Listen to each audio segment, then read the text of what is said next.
MP আনার হত্যাকাণ্ড, ভারতে জিহাদ নামে আরও এক যুবক গ্রেফতার। ঝিনাইদহ ৪ আসনের সংসদ সদস্য আনোয়ারুল আজিম আনার হত্যাকাণ্ডে জড়িত থাকার অভিযোগে জিহাদ হাওলাদার জিহাদ নামে আরও এক যুবককে গ্রেফতার করেছে পশ্চিমবঙ্গ রাজ্য পুলিশের গোয়েন্দা বিভাগ। তিনি খুলনার দিঘলিয়া থানার বারাকপুর গ্রামের জয়নাল হাওলাদারের ছেলে। বৃহস্পতিবার ২৩ মে রাতে তাকে গ্রেফতার করা হয়। সিআইডি জানায়, জিহাদ অবৈধভাবে মুম্বাইয়ে বসবাস করতেন। ২ মাস আগে সংসদ সদস্য আনারকে হত্যার জন্য কলকাতায় আনে আখতারুজ্জামান শাহিন। খুনের সময় আরও ৪ বাংলাদেশি ওই ফ্ল্যাটে ছিলেন। কিলিং মিশন শেষে মরদেহ টুকরো টুকরো করে প্লাস্টিকের ব্যাগে ভরে গুম করা হয় বলে জানান জিহাদ। আজ উত্তর ২৪ পরগনার বারাসাত আদালতে জিহাদকে তোলা হবে বলে জানিয়েছে সিআইডি। অপরদিকে সংসদ সদস্য আনারের খণ্ডিত মরদেহ উদ্ধারে রাতেই আটক ক্যাব চালককে নিয়ে কলকাতায় অভিযানে নামে সিআইডি। বৃহস্পতিবার রাত ১১টার দিকে কলকাতার কাশীপুর থানার অন্তর্গত ভাঙড়ের কৃষ্ণমাটি এলাকায় অভিযানে যায় গোয়েন্দা পুলিশ। পুরো এলাকা ঘিরে ফেলে তারা, সরিয়ে দেওয়া হয় আশেপাশের লোকজনকে। ক্যাব চালক জোবায়ের স্বীকারোক্তিতে জানান, সংসদ সদস্য আনারের লাশ গুমের সময় ৩ জন উঠেছিলেন ওই ক্যাবে।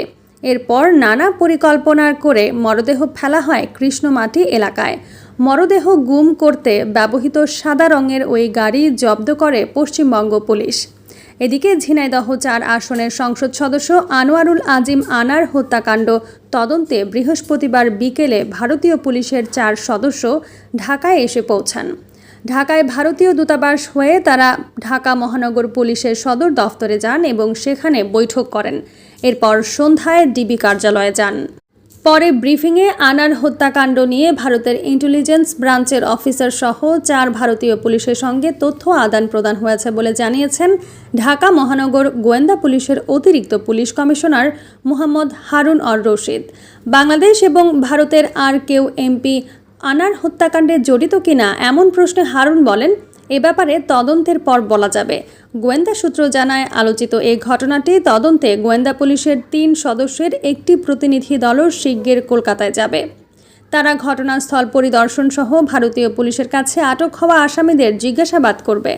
ডিবি জানায়, এমপি আনোয়ারুল আজিম আনার গত ১৩ মে নিউ টাউন এলাকায় সঞ্জীবা গার্ডেন্সের একটি ফ্ল্যাটে খুন হন।